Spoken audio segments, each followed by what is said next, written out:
As inhabitants of Earth, the rapid progression of anthropogenic climate change is proving to be deeply concerning for those with even a rudimentary understanding of the science. Although a variety of people, including some viewers of this channel who have either a vested interest in maintaining the status quo or who've drunk the Kool-Aid, have come up with increasingly ridiculous alternative explanations for our increasingly unstable weather and the warming atmosphere. And so, as we move towards a society in which industries emitting large quantities of noxious fumes is less and less acceptable, we've seen industries start to shift towards a low-carbon future. And we've also seen the alternative approach of talking lots about moving towards a low-carbon future, with plenty of adverts featuring pretty pictures of wind turbines, ocean waves and lush forests, while simultaneously not doing anything to actually make that low-carbon future happen. But which one of those is green steel? Is green steel just someone grabbing a green rattle can and tagging their industry as green? Or could green steel actually be part of a transition to a cleaner, greener future? Before we get going, a quick reminder here to subscribe and hit the notification bell. Subscribing is free and it supports the channel by letting YouTube's algorithm know you enjoy our content. Okay, on with the video. At the moment, the vast majority of steel comes from virgin metal production, which isn't some euphemism for Lordi producing an album for Richard Branson. It's the production of metal from freshly dug up iron ore, which then has to go through a variety of processes before it becomes the shiny, shiny steel from which we make many things. In terms of renewable reputation, steel has a somewhat better reputation as a material than plastic because it is relatively easily recyclable, and unlike fossil fuel derived plastics which become increasingly contaminated and degrade as they are recycled, giving them a finite life, steel can effectively be recycled and reused more or less indefinitely, something that we'll come back to later. However, that recyclability does come at an upfront cost, which is that virgin steel requires large amounts of both energy and clean water to produce. Recent estimates suggest that each metric ton of steel produced releases around 1.85 tons of carbon dioxide, although that figure will vary by country with the fuel mix and the feedstock and the emissions factor, which is basically how clean is the electricity grid in that country. On top of that, there are innumerable other factors that impact that value. What grade is the iron ore that you're using? What percentage of the ingredients for the steel you're producing is coming from recycled steel as opposed to newly mined ore? But the end result of that is that in 2018, iron and steel accounted for 21% of global industrial energy use and around 24% of global industrial carbon dioxide production. That equates to about 2.6 metric gigatons of carbon dioxide, or about 7% of total global emissions. In comparison, passenger cars emitted around 3 metric gigatons of carbon dioxide in 2020. In terms of embodied energy, virgin steel has an embodied energy of around 30 megajoules per kilo, adding in a typical recycled content, which means about 1/3 recycled material, takes that down to around 20 megajoules per kilo. In contrast, high recycled content steel has approximately 1/5 of the embodied energy of steel with a high virgin ore content. So as we work to reduce emissions worldwide, and as we work to reduce emissions from transportation, bear in mind that automobile production uses just over 10% of worldwide steel production. Reducing emissions from the resources used to produce vehicles is a vital component of that low carbon shift. And we should pause here for a brief aside. Many automakers, in an attempt to extract more efficiency from vehicles, both EVs and indeed fossil fuel powered vehicles, have started to use more lightweight materials. From Tesla's gigacasting to BMW's carbon fiber panels, advanced materials have become more and more commonplace.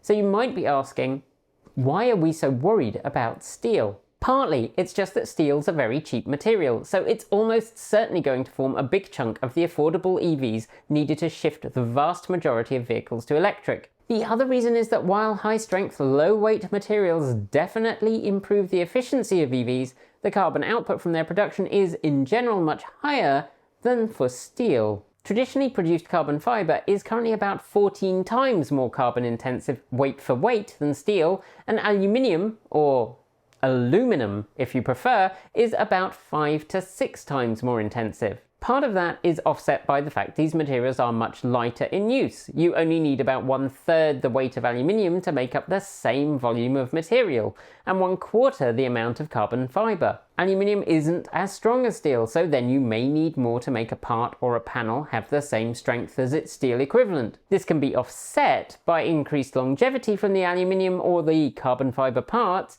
although repairability is likely lower for those parts, at least at the moment. There are a vast array of carbon fibre bodied i3s written off for small shunts because unless you're close friends with an aircraft repairer, finding a company that knows how to work with carbon fibre is difficult. Like nearly everything in life, it's a complex compromise and engineers will spend hours on value engineering to work out what is, quote, the best choice, either on cost, longevity, or environmental impact basis. But the general cheapness of steel and the widespread availability of machines to shape it is likely to keep it a significant part of vehicles for a while longer. And since most steel used every year is largely virgin steel, the majority of that is produced using large quantities of fossil fuel. Commonly it's produced in a blast furnace powered either by coke, which is coal heated in the absence of oxygen, or by fossil fuel gas. As I'm sure you've figured out by now, this is not a super efficient process, and it consumes vast amounts of coal, which is where green steel comes in. First though, what is meant by the term green steel? Well, that's a problem because there isn't really a formal definition. There are a bunch of different ideas, but the basic principle is that it's steel where less carbon dioxide is released to the atmosphere during production. Whether that includes only direct emissions, say from blast furnaces used, or whether it includes indirect emissions from, say, mining or electricity production is really up to the company claiming lowered or zero emissions. So with that in mind, let's take a look at what options we have for producing green steel. First up is everybody's favourite, carbon capture and storage.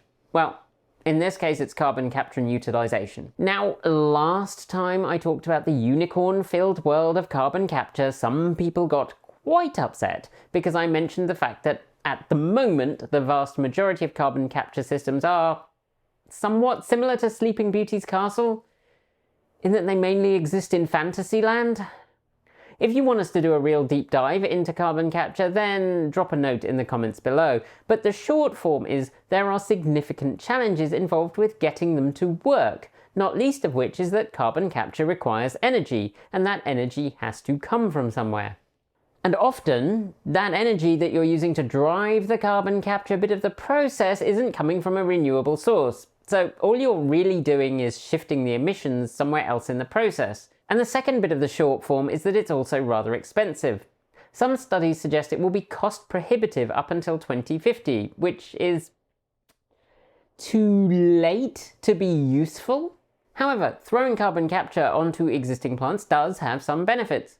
First of all, the carbon captured can be used as a feedstock for enriching the carbon content of the steel being produced. And secondly, we do have a lot of existing blast furnaces, and this is a means by which we can avoid having to entirely build a new steel production industry from scratch. That might be handy given that we left tackling climate change till the very last second, and rebuilding every industry from the ground up is probably going to take more time than we realistically have. Okay, so now we've covered the fairy dust, let's look at some other options. One is to switch the fuel. As I mentioned earlier, the vast majority of blast furnaces are fueled by coke, derived from coal. An alternative energy source could be bioenergy. One option is that this could be produced from biomass. Any purpose-grown material would do here, from crops to forests to algae. And believe me, with climate change we do seem to be generating some bonus extra algae. The second option for bioenergy fuel sources is biogenic waste. This could be your household compostables and yard waste, commercial food waste or byproducts, agricultural or forest waste, or how shall I put this delicately? Byproducts of digestion.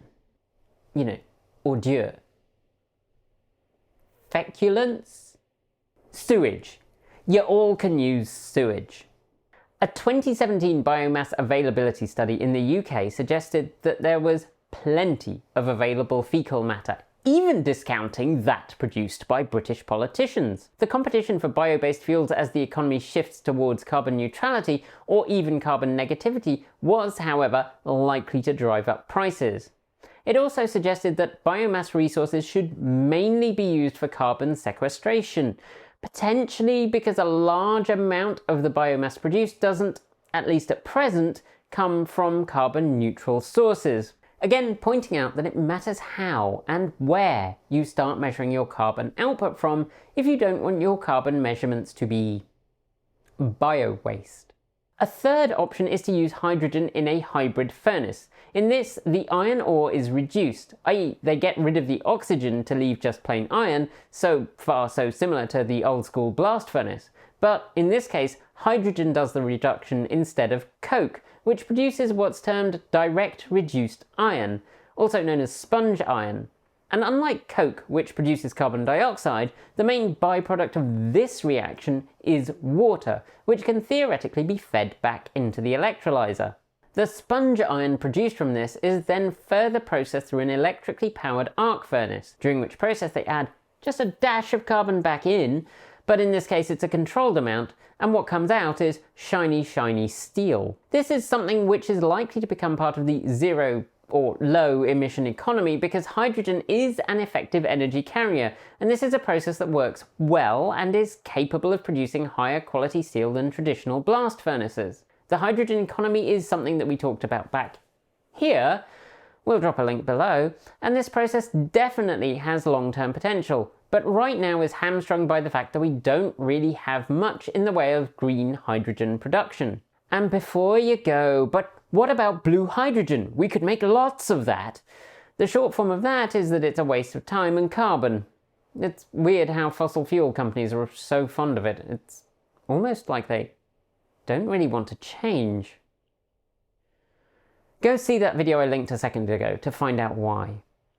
However, hybrid furnaces are also a process which are right now producing green steel, and green steel that's being used to produce vehicles. Albeit at the moment it's being used to produce mining vehicles by Volvo, not cars, but it's a start. Oh, and Mercedes-Benz have also signed up to use green steel from SSAB, albeit at the moment for prototyping parts. But again, baby steps, right? The final method is electrification. This only really works with reclaimed steel, but you can use that arc furnace more or less by itself to melt down the scrap steel, although you can also use sponge steel or just add in some sponge steel. By tweaking the additives, you can end up with green steel, which has the desired properties and which has the desired qualities, and Bob's your uncle, you've got shiny fresh steel that's zero carbon. It is a little more tricky than that because while you could theoretically keep recycling indefinitely, different steel has different additives, and getting them back out when you recycle it to allow you to make the steel with the properties that you want to make can be a little more tricky than it might at first seem. But as long as your electricity source is zero carbon, and so long as you're not counting the energy used to produce the steel the first time, then there's that nice zero carbon steel for you. But as I said way back at the beginning, that's a significant discussion point. As we move towards circular economies, something that many car makers are now discussing as it becomes apparent that at least some consumers do give a damn about future generations having a livable planet, the question is how much should we factor in the carbon released in the production of the previously virgin metal, which was used to make the thing that was scrapped to produce the scrap steel that was used to make the recycled steel. If you follow all of that. Essentially, how much should recycled steel be blamed for the sins of the father? And this is a debate that's playing out in the recycled steel world. If you want a lot more depth on that, check out the report from the Responsible Steel Group. We'll drop a link below. So where does this leave us? Well, green steel has promise. It has the potential to be a significant part of our push to decarbonise. And honestly, all the options have some utility, although I'm most sceptical of carbon capture and utilization because, like the never-ending transition to hydrogen fuel cell vehicles, it's always just around the corner and often seems to be used for some rather optimistic carbon emissions accounting. So as ever, the devil is in the detail. When you see an announcement from the Central Services Motor Company about how its new car is entirely zero emission in its production, you should definitely check its 27B/6 form to see how it's accounted for the carbon emissions. That's it for today. If you liked the video, be sure to give it a thumbs up and don't forget to subscribe to this channel and our other channel, Transport Evolve Take 2. We know that while a fair few of you are already subscribed, many more aren't, and remember, subscribing is free and so are notifications, so hit them both to help us out. Let us know below what you thought of this video, and remember, play nice. If you're not fond of the YouTube comment section, then why not continue this on our Discord server? It's free and we'll leave the link below. Thanks on behalf of the entire TE crew go out to the folks on my right for being our $15 to $49 a month patrons. Special thanks to our $50 a month patrons, Joseph Broucher, David Janakula, Andrew Martin, Guido Drahota, Brophy Wolf, Michael Goad, Tessa in the Gong, Sean Ueda, Gordon C, Regine Fellows, Anonymous Freak, Jim Burness, Kyle Hodgson, Anthony Coates, Ricky Leong, Brian Newton, Laura Sanborn, Rory Litwin, and Denny Hyde. And our deepest gratitude to our $100 a month Patreon supporters, John Lyons, Marcel Ward, Reggie Watts, Joe Bresney, Krista Centova, JP Fagerback, Will Graylan, Matthew Drobnak, Christopher Lee Jones, Paul Conway, Ellery Hensley, and Ian. If you'd like to join the ranks of our wonderful supporters, you'll find links below to Patreon, Bitcoin, and Ko-fi. And of course, you can also buy your very own TE swag at our Redbubble store. Thanks for joining me, and as always, keep evolving!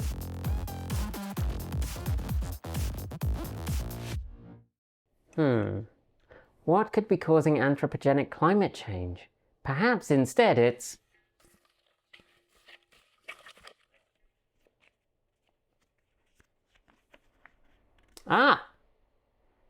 goldfish farts.